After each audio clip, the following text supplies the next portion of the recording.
So hello and welcome to another segment of Intersections Policy Program and Practice Exchange. My name is Elisa William, and today I have the pleasure to be talking to Executive Director of Mental Health America Duchess Andrew O'Grady, and Professor of Psychology, Director of the Center of Aging and Disability Policy, and co-founder of NOAR, the National Organization of Adult Addiction and Recovery, Dr. Larry Force. So Dr. Force, what are your thoughts? I have many. First, I'd like to say thank you for moderating this and weaving this all together. And here we are.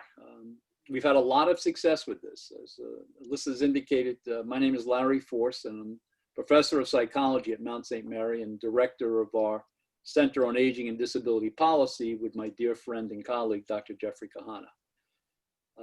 This is the holiday season component of Intersections Policy Program and Practice Exchange. As I said before we even went live today, Andrew and I have been swirling in each other's lives for 25 years plus. And when we had developed this program, Jim Ball and Dave Brinkerhoff and myself with NOAR, I said, we need to go and talk to Andrew. And he's been kind to us on so many levels because he gets it. And what is it that he gets? That we're providing an opportunity here that, especially under COVID, this whole focus on isolation, that in the recovery path, you don't have to do it alone. And in the recovery path, there are many doors to come in. And once you're in, the question is, how best do you entertain yourself? How best do you engage yourself? How productive can you be? And we really feel as though that with the Intersections program, a program without boundaries, as it's now framed, it's a way of being able to navigate life in a healthy, productive way, in a sober, clear-thinking way. So with that, what I'd like to do is introduce Andrew O'Grady, who is the Executive Director of Mental Health Dutchess County, and thank him. We've done this privately, publicly, in any way possible for your support and your advocacy for so many people that you advocate for. So, Andrew? Well, I'm just lucky to oversee an agency that's been able to have some financial success. Most not-for-profits don't get extra, don't have any extra money, but we've had a few programs that have been able to allow us to have some, and I kind of believe in not-for-profits helping not-for-profits. So we're as generous as we can be. And this program that Larry proposed was a great fit. And I always want to look at new things and try new things. So with that said, I'm really happy about our guest today, Kristen. And, last night, just before I was going to start my class, somebody reached out to me that I've known for a short amount of time who's been in sobriety, and she was completely drunk, high, wanted to die. It was a very intense conversation leading up to my class, and then I had to, somehow end it. But it was, it can happen to anybody. You can be clean and sober, and things happen. And and so to Larry's point, stay connected. I'm glad she called me. I called her this morning, and she was okay. So it turned out okay, but she had somebody to reach out to. So that's what this Intersections is all about. We want to make sure people have somebody else to connect to. Kristen, I met a couple of years ago. We had her as a guest for a keynote speaker for our Mark Foundation annual luncheon. And she has a wonderful book called Cracked, Not Broken. And it's a story of her life. And I was really excited to get her to agree. She, we give these invitations out, and it's, so would you want to be a guest on this thing? And I don't give enough detail, and everybody's like, well, how long is it? What do I have to prepare for? What's the name of it? And we just basically talk here. And so I think she gets that feeling now, and she understands. But I'm sorry for the anxiety leading up to this, because that's okay. I didn't know what I was in store for. But Kristen is in long-term recovery right now. Her path to going from childhood to, well, I'm going to let her tell the story, but I'd love to hear your story a little bit in a synopsis. And it's truly an amazing story. It kind of goes to show that no matter where you are in life, no matter how successful you might be, you know, you can get caught up in this and you can lose everything. So, Kristen, I'm glad you're here, and maybe you could Thank tell you us a for little bit having me. about yourself and your story. So in the shortest recap possible, in 2002, I was enjoying a decade-long career with Nike. I had, you know, the $1 million home up on the hill. On the surface anyway, it appeared as if I had everything a young woman could want. What no one was aware of, however, was that it was all a big show. You know, the internal conversation I had with myself on an hourly, if not daily basis was all about, you know, feeling as if I was a fraud, not having any self-worth, not truly believing I was worthy of all of the things that I had truly achieved on my own.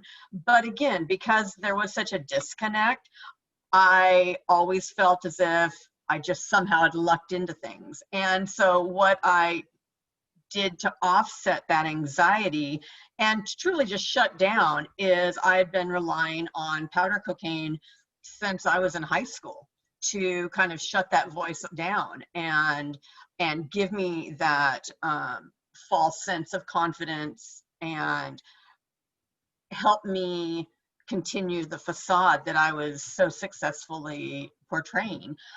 So what happened in 2002 was I just had been snorting cocaine for too long, and my tolerance had become so great that it just wasn't doing enough for me anymore. And that was the day in September of 2002 that I was offered to hit off a crack pipe. And literally within 5 months, that pipe took me down so fast and so violently. I never even saw my life's implosion coming. And I woke the morning of February 17th, 2003 on a filthy mattress on the floor of a North Portland crack house to the reality that I'd literally lost everything. I'd blown up my entire life. I'd lost my career. I'd lost my money, my home, my cars. I mean, I was homeless on the streets of North Portland.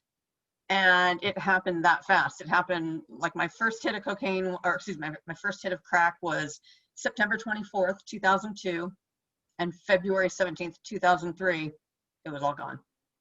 Wow. And I went from having this decade-long career with Nike that was filled with one promotion after the next to turning dates as a prostitute on one of the most infamous street tracks in Portland. And how long did it, so what was your path like to sobriety? Yeah, shake your head. It's like, how does I that, know, right? every time you How did say that it, you're happen? probably like, I can't believe that happened. What was your path like to sobriety? Well, so I was out there for 7 years, and I had moments where I could achieve enough stillness and have, although they were fleeting, these moments of clarity where I was like, this is not what you were created to be. You deserve more. You are worth more. But that would always be followed with, again, that self-doubt. And when you blow your life up into a million pieces, at least for me anyway, I couldn't figure out what piece to pick up first. And then I would be like, okay, let's say I pick that piece up. There's thousands of more pieces that I need to be able to embrace as well. And it just was such a daunting task. And I think in my heart of hearts, I didn't want to put hope on the line, because what if I did try this and I didn't make it and I failed? Then maybe the stories I've been telling myself since I was 5 years old, when my dad walked out on our family and abandoned me, which was kind of what set all this in motion. And I don't want anyone to mistake me for saying that it was my dad's fault.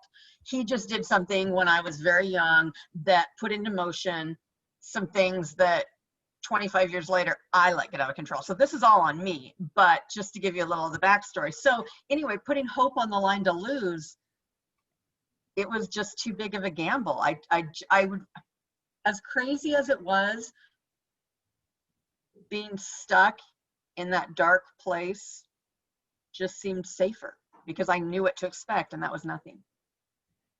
And so then I had this moment literally almost, let's see, it was in October of 2009. So I'd been out there 6.5, 7 years, and I had a moment of clarity that, unlike the previous moments, I just held on to. I just took hold of, and I was just like, wait a minute.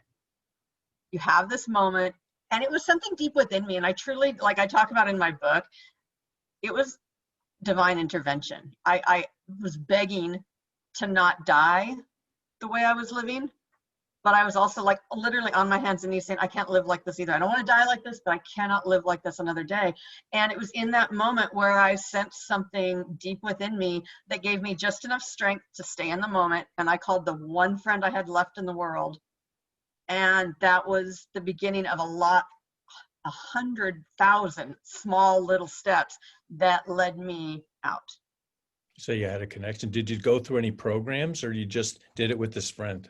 I did it. Well, I leaned on this friend for like the first 60 or 90 days just to kind of get used to not getting high and just to break that cycle.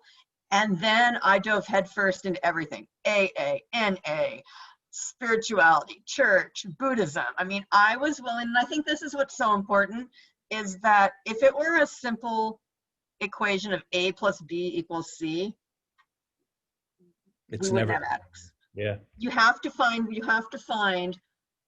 what speaks to you. And I was willing to try anything that might inform growth. And over years, I cobbled together a set of a support network that worked for me.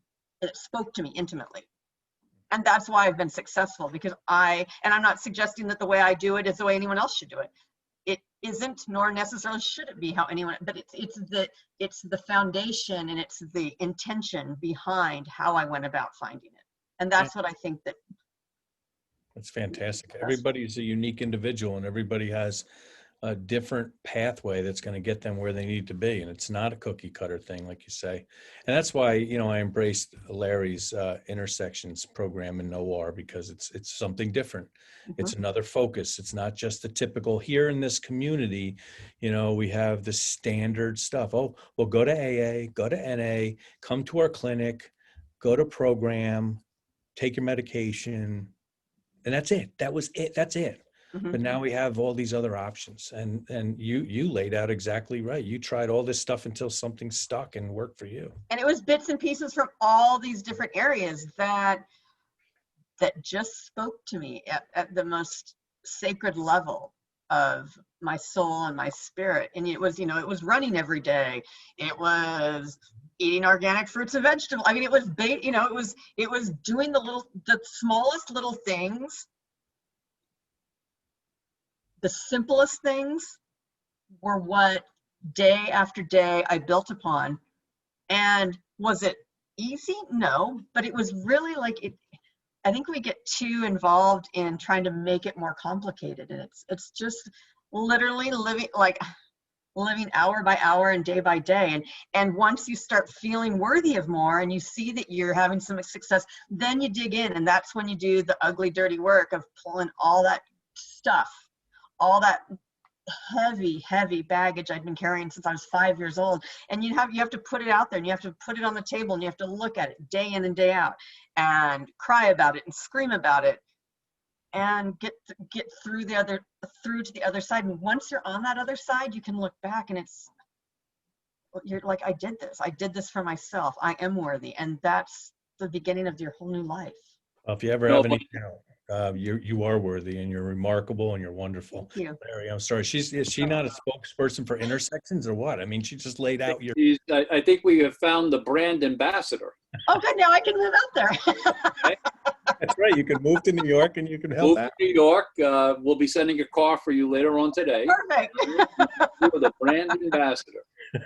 So, you and I just met for the first time, but when Alyssa, Andrew, and I were talking about the holiday season and lining up people that we thought would be of value, you weren't on the list B. You were on list A. And Thank you. that's from Andrew's perspective, and I can see why. I really like the number of things you said, that internal conversation. One of the things we talk about is nobody talks to us more than we talk to ourselves. Right. Typically, we say things that we would never allow anybody else to say. Right. So, you know, when does recovery begin? Where does it begin? It's an inside-out job. You know, it's not after years, and you know, and Andrew and I are practitioners, but I think we both are on the same path. It's not after years of psychotherapy that, you know, change occurs. You talked about that instantaneous moment. So I like the focus you had on, you know, internal conversation. I really loved your line about when you blow up your life into 1,000 pieces, you don't know which one to pick up first. Yeah. You know, And they're all pretty big, heavy pieces. Right, and that resonates, and the value add that you bring to this discussion is the fact that you're not talking. Yes, you are an author, and an acclaimed author, but you're not talking about it from an academic only perspective. You've had the lived experience, and you know what that's like. And I really like your validation about, look, if this is what worked for me, you can follow it if you like, but I'm not saying that this is the only way to recover. And one of the comments that Andrew sent me last week from somebody that had watched our video cast, and they liked the fact that we were talking about there are multiple alternatives. You know, there are options. You know, what works for, it's not just one entry in. You know, and I mean, the things you learn, you know, you just never even thought about where you would find value, and the next thing you know, you're stitching it into your recovery. I like what you said about the moment of clarity. You know, what do we know? We know that relapse is part of the recovery process. And I heard somebody say one time, and it was a pretty powerful statement, when the person was talking about relapsing. They said, I'm assuming the first thing you stopped doing was praying, even before you relapsed. And that's an interesting statement. You know, because it is one day at a time. It is a recovery process, you know, and the fact is, it is, you know, I'm taking another project I'm involved in. The whole focus is on mindfulness. You know, Alyssa sits there as the founder of this Hudson Valley Healing Center, focus on mindfulness. And I go to a presentation up in Cape Cod a number of years ago, and the fellow is a Harvard-trained PhD, and he's talking about mindfulness as a therapeutic intervention. And as he's talking about the value of mindfulness, about how to use it in your practice with clients, I'm sitting there really smiling, because what he's really talking about is a day at a time. You know, the idea of one day at a time, the idea of, look, yesterday was not the top of my game day. And part of it, I think, had to do with the weather. Okay, and cold, and I'm trying to get things done, and they're not going in the direction that I even thought they would go in. But today, look at today. Today's a better day, you know, and everything passes. I believe that. Truly, personally and professionally, I believe everything passes. Well, but if I just go ahead, no, please. I was going to say that I think that how we framework our relapses,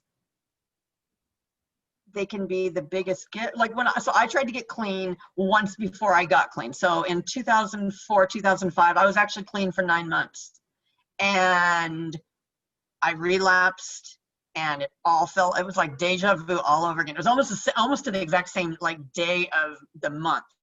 And at the time I thought this relapse was such a huge failure till 2009, when I got clean. And I was like, okay, so what didn't work last time? And what didn't work last time was that I relied 110% on abstinence. I didn't do any of the work to truly move into recovery. And so I was about clean for 6 months in 2009. And I looked back on that relapse as such a huge gift, because all of a sudden I had something to compare to and something to be like, okay, so what didn't I do this last time? And it was very much as big of a part of the foundation from which I built this new opportunity upon. And it was, you know, it was doing the hard work. It was not just putting the crack pipe down, which in and of itself is, you know, a huge win, but it's what do you do after that? Right. And that's where I jumped headfirst into this, you know, this second chance. And people are like, how many second chances did you get? I said, I got quite a few. I got as many second chances as I was blessed to receive. And I think when we stop, and I think when we stop judging ourselves based on what we consider a failure and understand that it's part of the journey, and at the end of the day, when we're on the other side of putting down and overcoming our addiction, we can look back at some of these failures as some of our biggest gifts. You know, Right. you, Go ahead, Andrew. yeah, it's interesting to me because I deal with many people. Many of the people we deal with in a public system like I have are people that really didn't come from much. And it's not like they were massively successful. And then they're in this addiction and we're trying to get them out. And it's really hard for them, in my opinion, for many of them, because you want them to visualize a better life, but they can't because they've never seen it. But then here you are, who had the $1 million home and the great job and surrounded by a bunch of people and the fancy cars, and you had it all. So you could visualize that it's there, but I'm wondering if that's harder in some ways. That's what kept me in as long, I think it contributed to me staying in as long as I did, because once I lost all that was so much of my identity was tied to that, and I just didn't see how I was ever going to get it back. So I think that there's obviously pros and cons to both situations, because in a way, possibly not having anything to have to measure up to or try to regain, like you have a blank slate. Like, what, so for the person who, let's say, hasn't had successes or hasn't had that easy of a time with life, maybe if we framework it in like, what do you want your life to look like? Like, get a vision board. Dream big, don't play small. Like, what do you have to lose?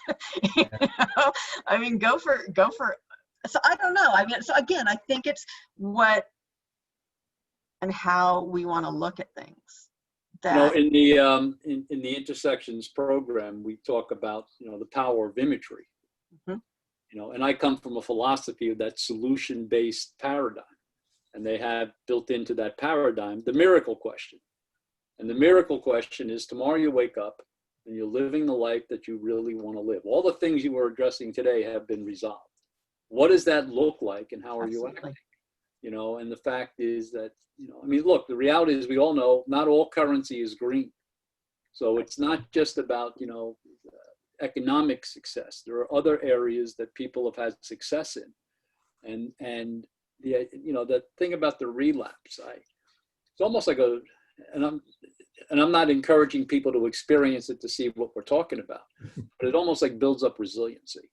Absolutely. Because of the fact that you know what it was like or what you weren't doing before. I mean, personally, I know one individual who is now sober 20 plus years, but had been to 15 rehabs. And along the way, blew up, burnt down, completely demolished any type of support systems because people were like, yeah, okay, again, you're going to try it? Yeah. But something happened, that defining moment that you talk about. Well, there's this quote I love that refers to resilience as knowing that you are the only one that has the power and the responsibility to pick yourself up. Yeah. Yeah. Larry, I want you to know that Kristen asked me last week, what's the title of this going to be? And I said, that's up to Larry. He's the wordsmith, but I'm guessing. Kristen, what'd I say? Resiliency. I said resiliency. Because again, we jest about the brand ambassador, but truly you are. I mean, what are we hoping for? We're hoping to be able to exhibit to people, share with people, people's successes, Yeah. and how they stitched it together, in different ways. And I think that, it's very clear. I had another comment that I just want to reference back about, you try anything to support growth. Absolutely. And you're doing things now, probably, I don't mean to speak on your behalf, but that you never thought you would do. Absolutely. Just like you were doing things, in an aberrant way that you never thought you would do. Right. I'm going to ask Alyssa if she can bring up the image of the. Andrew's a big advocate for break down the silos, and the interesting thing is, and I'm not even sure if you realize this, but in the discussion we've had to date, not once have you talked about mental illness or, you talked about a behavior, you talked about how you felt, but you never categorized it, and this is a main building of a psychiatric center in New York.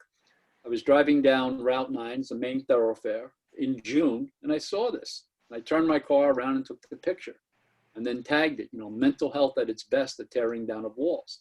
Because this is the way treatment used to be done. You categorize it, you diagnose it, you arrive at a diagnosis, and then you isolate people, typically 90 miles away from an urban center. And here's the applause. The applause is that that's coming down. And it's going to be replaced by a community of houses and shopping things and stuff like that. But we always reference the fact that all those doors that you see, behind every door was a person with a story, a person with a family. But treatment, that wasn't evil, but it was just misguided as we look back on it. Just like you look back on your, early recovery or early, it was misguided. Mm-hmm. And today, boom, they're being torn down. And what are they being replaced with? Okay, and maybe if you can bring up that other picture, and Andrew can reference this picture, because this is a powerful, powerful image. Well, they're not being replaced with this image, but they are being replaced with more community supports, more programs like Intersections, where it's all about, what can you do for yourself in your residence with a few other people that's gonna, you don't need to be in an institution of sorts. This is a bell from MHA National, and Clifford Beers, who was the founder of MHA's, he was a doctor, and he was in a severe state of depression. He went into a psychiatric hospital, much like the one Larry referenced that was being torn down. And it was horrible. He was sprayed with hoses. It was just a terrible, terrible place. And shackled and chained to the wall. And this was in the early 1900s. And once he got out, which took a long time, he said, send me all your shackles and your chains from these places. We got to get rid of this. And people sent him stuff, and he forged this bell. That's about the size of the Liberty Bell. And it says, cast from shackles and chains and that bound you. And it's a pretty amazing testament to how far we've come. But we are, talk about being misguided. I think we're still in our infancy in this world of addiction and mental health treatment and behavioral health treatment. We're in our infancy, and we still are. And I think, 50 years from now, we're going to look back and think what we are doing now isn't exactly great. It's a hell of a lot more humane than it used to be. But, we've come a long way, and we're still coming a long way. We're learning. And frankly, this is the way we learn more. We hear from people like you, Kristen, and we hear stories and what works. And it's not just a therapist talking to the client. It's people talking to people. And that's what you get in the 12-step rooms. But this is reaching a wider audience potentially. So, well, right. I think what people need to remember or even consider is that this journey is not linear. It's not where you go to high school, you graduate high school, you go to college, you get married, you have a baby. It's not this linear progression. It's circular. We keep, and that's the beauty of the spiritual journey, is that you keep kind of doing your laps, if you will, and you revisit the same lessons with a deeper understanding of what's on the table and a deeper appreciation and feelings of gratitude for what the win can be. And so I don't think. But I want to add something here, though, sure. Because I want to stand by my statement that this is replacing those psychiatric centers. Because people may look at this and say, "Oh, that's a bell." I don't see that as a bell. I see that as a blending of community. People even just sending old ways, sending the shackles and the old ways that we did business, and then blending it together and making something that's pretty beautiful.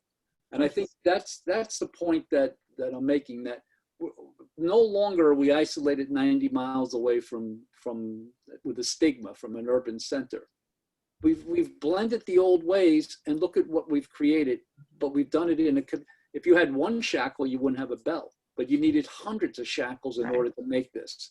And I think that's how do you like that philosophy perspective? Isn't that pretty good? I mean, I had to stop there for a minute and put on my philosophy hat, but the philosophical.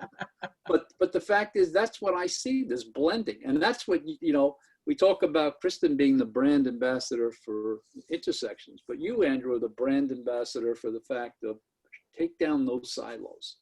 Because it's not just you, from afar or on the sideline. You're in a role, an elevated role that, people listen. You have authority, you have a platform. And the fact is, you're saying it, and you're not trying to, you're not trying to put a spin on the goodness of what is. Yeah, there's a lot of good things happening in the present moment, the way we do business. But there's a lot of things that are not so good the way we do business. Right. And the fact is, how do we make it better? Yeah. Yeah. Well, I don't know. We're making things better little by little. Kristen, can you, when you first got clean, and a lot of people have been down this road, when you first got clean, you said it in 9 months at work, but you were really focused on just not using. I don't want to open up a, half an hour discussion, but I'm just, I'm interested. I'm sure anybody watching might be interested. You stopped using, but you were also prostituting yourself at the moment, right? You were dealing with crack houses. You were doing anything you do and get money, whatever it takes to get money. So you got clean, but you had no money. No. And you had did you have, what did you do? Did you go home? What did you do? So the one friend I had left in the world offered me a guest bedroom to stay in. And the first few months, I relied heavily on this friend. And he and I were just platonic. In fact, he's still to this day my best friend. And once I had a little bit of time underneath my belt of not using, I reached out to my family because of course they'd heard it before, and I thought rather than tell them, I'm going to show them. And so I was about 60 days clean, and I reconciled with my parents, and I was fortunate that they helped me financially for the first couple of years. But then again, I wasn't spending, I had a $1,500 a week crack habit when I was using, so it didn't matter how much I prostituted myself, what I did, I never had any money. So to getting clean. That's interesting. Getting clean wasn't costing me anything financially. And the little bit of, groceries or a roof over my head, that was, I had angels. I had, my best friend, and my parents came back into my life. And it was, it was just a decision that I had to leave all of, I wanted to leave all of that behind. Like, I can do without a lot of things. I wanted to live. So then how about this question? So at the 9-month mark, somehow you went back. So the first time I tried to get clean, I was only clean for 9 months. And that's when, that time, what was interesting is I quit cold turkey. I went out and I cleaned myself up, spent 60 days getting clean, went and got another management job at a restaurant. I mean, I just dove right in, and I just, unfortunately, wasn't aware that I was rebuilding on the same damaged foundation. So of course it was going to crumble. Yeah. And so this time I knew that I didn't need to go get a job. I didn't even need to go get my driver's license or a bank account. I needed to figure out what was going to make this stick this time, what was going to make me successful. And that's where you have to be really patient and really humble with yourself. And I had to learn how to crawl before I could walk, let alone run. And and so I committed myself to doing whatever I needed to do to make it work this time. Wow. The reason I wanted you to talk on that for a few minutes is because this episode, it's going to be on YouTube and other things, but we are going to show this at our halfway house, Florence Manor. Oh, good. 24 women there. And I want them to hear that. And I want them Absolutely. to know that, there's a pathway, but it's not just a clear pathway. As you said, you got to really do some work with yourself and on yourself. And it's, it's being humble enough to say that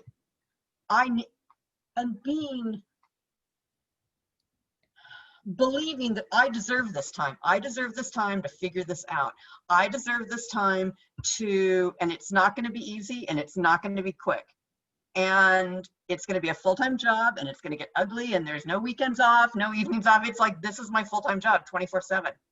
And I made that commitment because I tried the other. I tried jumping right back in without doing my work. I tried just not using.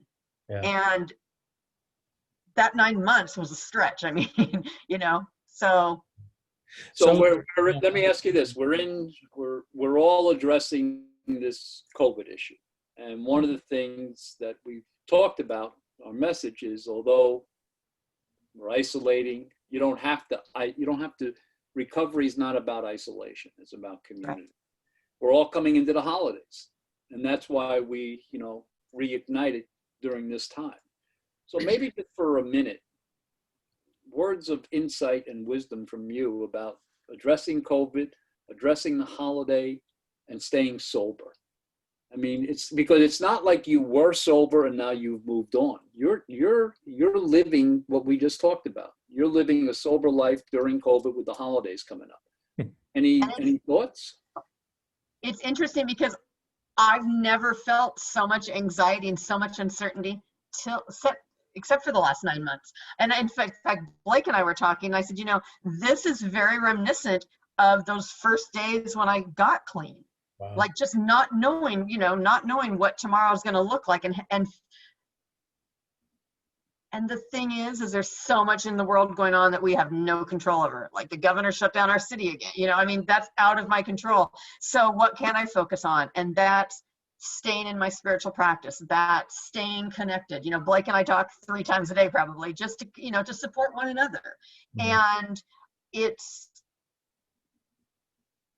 something I learned later in my recovery, that my independence and my solitude and my wanting to do this on my own was good to a certain point, because I'd relied on men for so much of my life to help to take care of me, and I never felt capable. I never felt confident in my capabilities. And so I had to prove that to myself. But it's almost like too much of a good thing can be bad, where it's like all of a sudden I'm like, I want community. I want, I didn't spend the time I needed to make those connections. And so, later in my recovery, I realized how important it was. And it's never too late to kind of, rework the magic and figure out what's speaking to you. And I think that's what's so important is you have to really stay present. You have to really stay honest with yourself and be like, okay, so that did work for 5 years. Now what do I need? And it's not allowing yourself to become complacent, let alone disillusioned or disconnected. And I think that a lot of people right now are going through kind of what addicts go through in not feeling like they belong, not knowing what to do, being shut down in your house. So I think that I'm rambling a bit here, but I think that we have to be really honest with ourselves about where we're at, what we're thinking. And when you give voice to that, all of a sudden it's not clamoring in your head. Yeah, it's like a teapot. You got to let it out and talk about it. Otherwise, it is sitting there, it'll simmer and Whoa. Well, look, when Andrew recommended that you come on, the outcome couldn't have asked for anything better. Oh, thank you. So I think at this point, we're going to summarize this. Any comments? We're going to turn it back to Alyssa, but bravo. Outstanding job. Thank you for inviting me. Delivering a message that's heartfelt, and real. Cracked, not broken. That's the name of your book. That's it. I wish I had a picture to show. I don't know if you have a book here. Oh, good. Hold it up. Yeah. Show everybody. There it is. Cracked, not broken. I like that. Great people can access that through Amazon or through my website, KristenTierney.com. Kristen Tierney with an I. With an I. Kristen Tierney with an I. And do me a favor for the benefit, Alyssa's going to ask you this too, but for the benefit of all, because I also want to connect with you on LinkedIn. Sure. Give us the correct spelling. Kristin, Tierney, Tierney. Beautiful. Kristen Tierney 1 at Gmail. All right. Thank you again for including me in such an important conversation. I feel like great guest. Thank you. And please don't delude yourself thinking that this is going to be the only conversation we're going to have. Good. I'll hold you to that. Thank you so much, Kristen, and thank you, Larry and Andrew. And thank you for watching today. You've been listening to Intersections Policy, Program, and Practice Exchange Holiday Edition. And if you'd like to hear this program again, share it with friends, or even comment on it, log on to the digital resource section of our website, www.intersections-exchange.org. There you can also follow us on Facebook, YouTube, and Instagram. Well, until next week, have a good one. Thank you so much. Thank you. So